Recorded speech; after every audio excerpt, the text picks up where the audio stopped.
Hello Math Wizards, now we are on the next chapter of our lessons in grade 9. We are done with quadrilaterals, and for now we will be having similarity. The main concept of similarity starts with the definition of a ratio.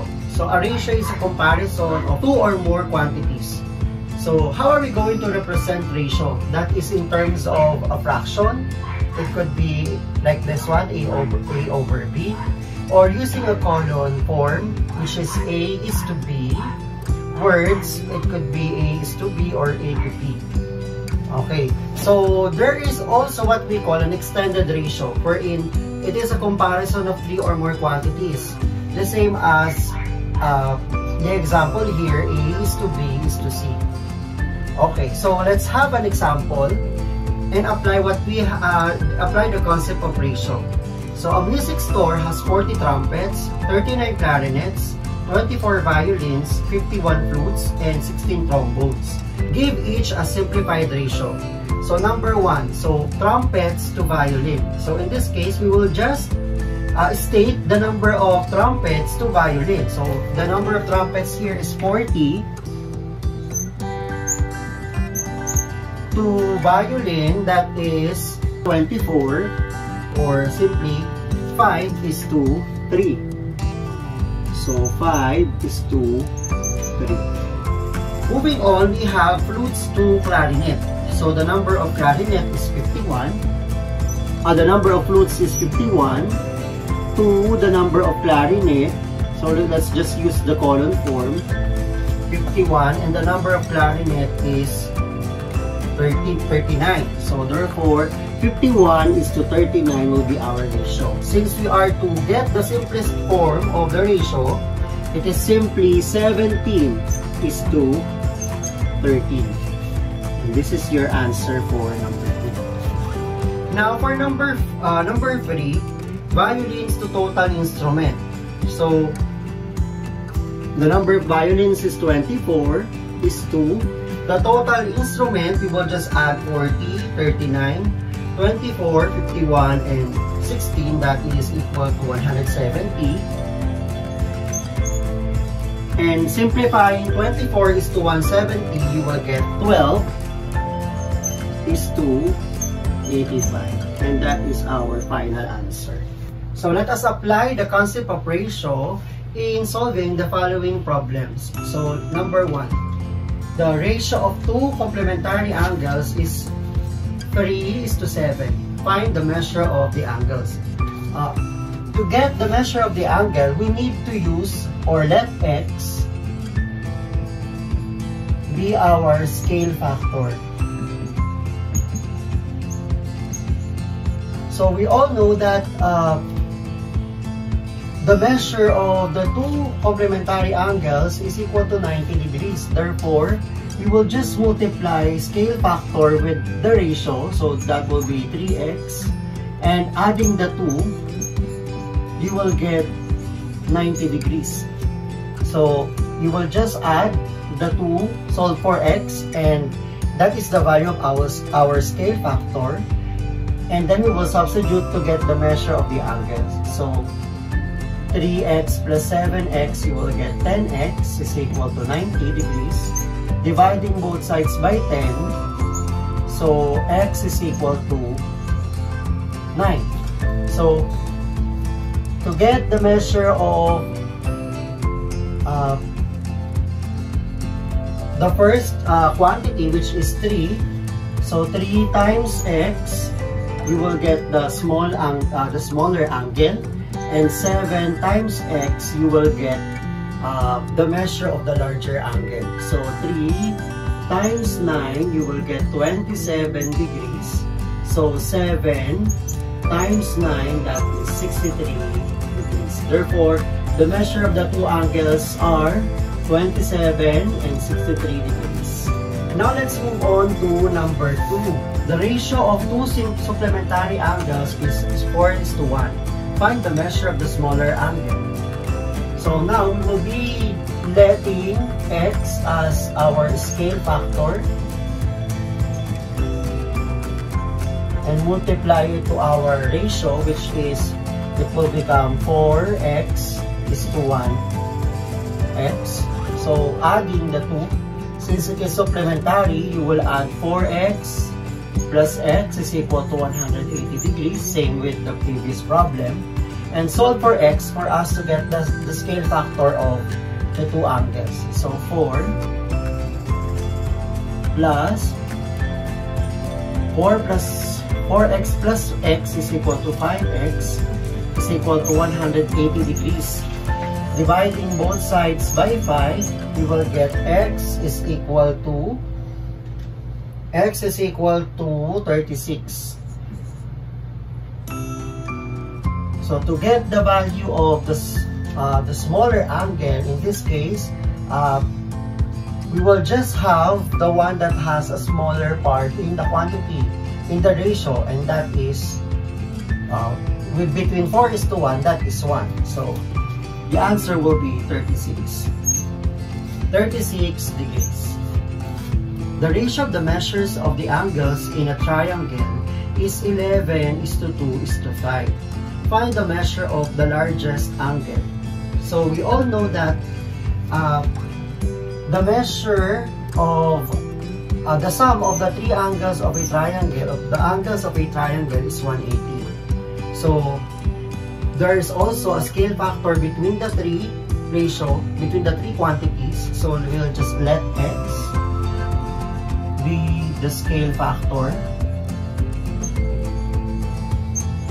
and multiply it to each of the quantities in the ratio. So 11x, 2x, and 5x.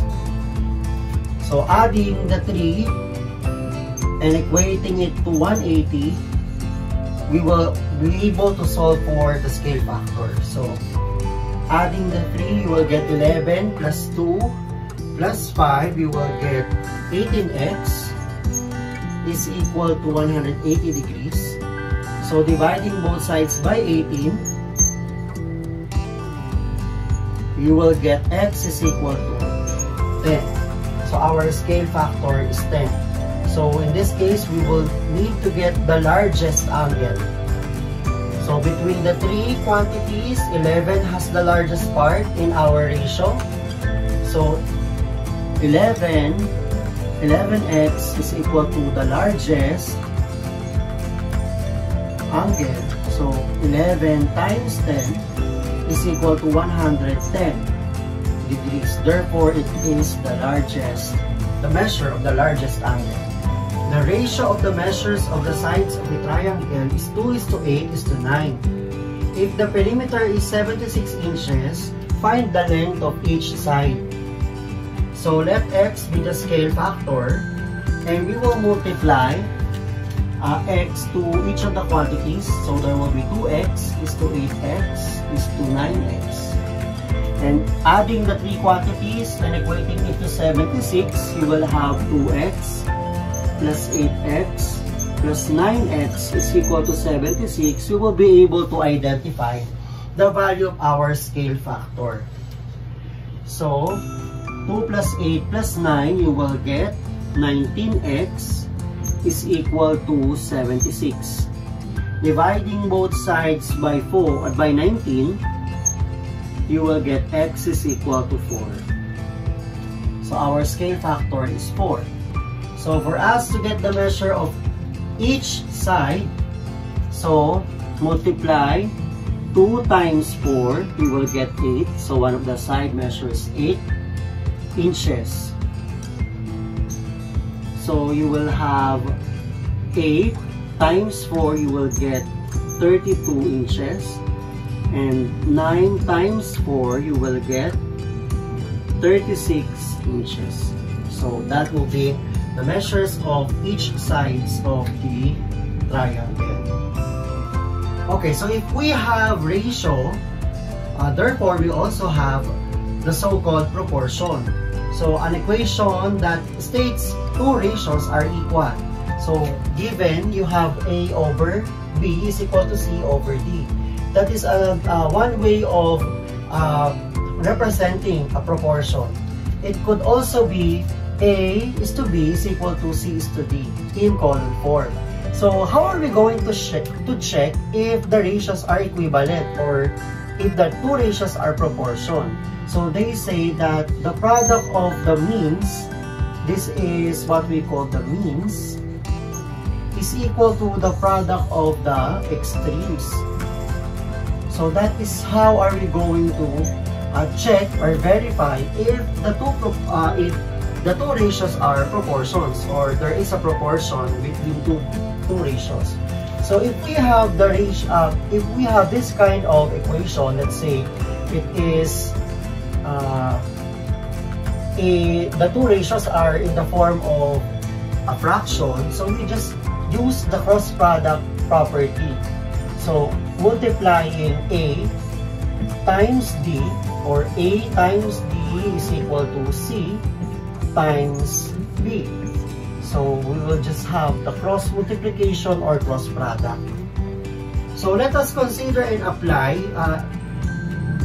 the given property of proportion for us to identify the value of the unknown variables in our two equations. So to get the value of x in the proportion, so we have 4 over x is equal to 2 over 7.